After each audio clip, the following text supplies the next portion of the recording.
I'm not gonna lose my identity with him because he's not some overpowering macho guy. I mean, he's like you, Dad. Except he's brilliant. He happens to love the fact that I want to be an architect. He wants me to design a house for us to live in. He said he'd move anywhere I got a job. Give me a little credit, George. I'm not gonna marry some ape who wants me to wear go-go boots and an apron. I'm telling you. It's a blender. Yeah. Exactly. I mean, I didn't want to act thrown or anything, but inside I was. I mean, I thought something for the apartment, maybe a new clock or a cool phone or a great art book or something, but a blender? I mean, what is this, 1958, to give the little wipe a blender?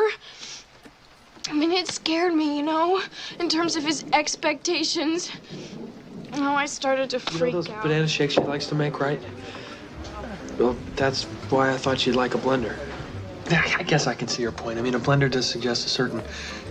These are 1950s reference to sexual politics, but...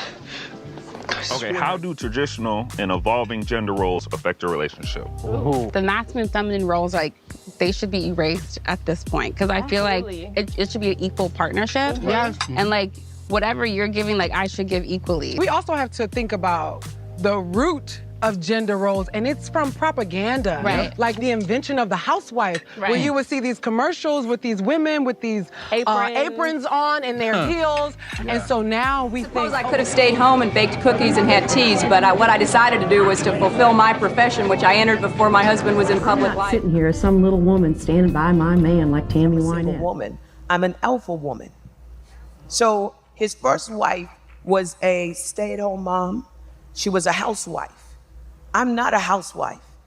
I make stuff happen. Are you with me? I'm an alpha woman. So he had to make a lot of adjustments, and I had to give him time to make adjustments, you know, to figure out what do I do with an alpha woman? Because I'm opinionated, but I'm not loud. Because I'm a lady. Out of this fight. Yeah, Meg, you can do it. You're a smart woman, and women can do anything nowadays. I guess you're right. But it's not like it's the 1950s. So I see you graduated #1 in your class from Princeton. That's right. And I'm certified as an accountant and also have a law degree. That's all very impressive. We'll keep you in mind. Let's see. Pointy boobs, medium pointy boobs, not so pointy boobs. That's a shame. I just can't wait until baby girl experience some of this quality teaching. We don't teach. We've replaced the word teach with reach. We reach the children by focusing on what they want to do. Oh, I heard about this. It's child-centric. Exactly.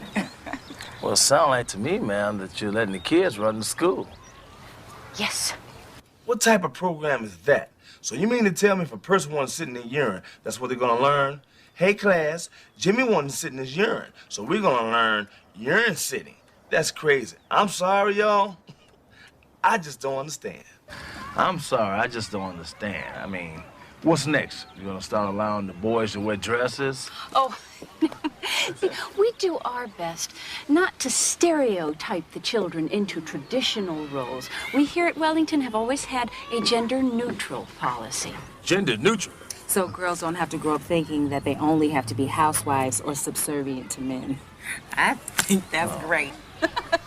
You won't find any Wellington girls hanging around waiting for their knight in shining armor. Yes, honey. I'm a princess.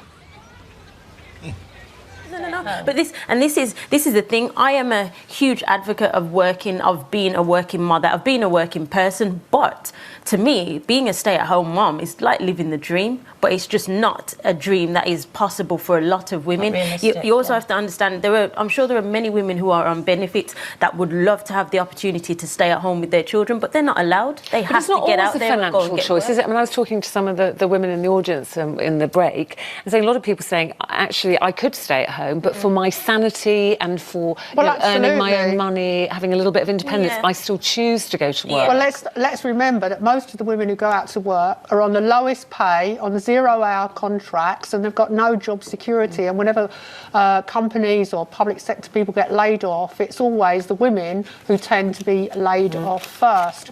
So they are going out to work, and also they're having to travel a long way to go to work, so that places more strain on the family. Showing my children what the real world is like. You know, we can't all stay at home. People have to work. We have to go out to do it.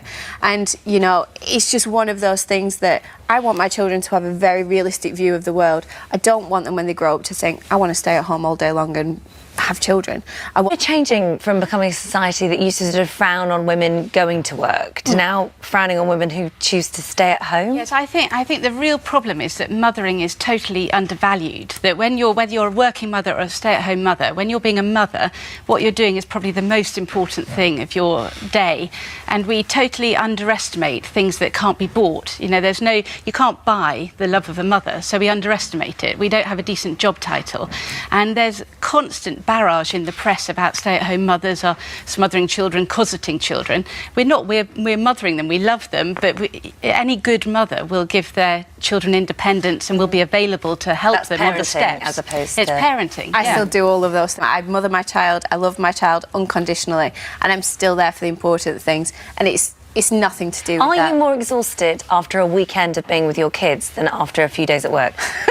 Because I've got to admit, you know, staying at home is much harder. Exactly. I think it's all about choice. If you want to work and you can choose to work, then you'll be happy. If you want to stay at home and you can choose to stay at home, you'll be happy. The ones who want to be at home but have to work, the ones who want to work but have to be at home, that's where the problems come.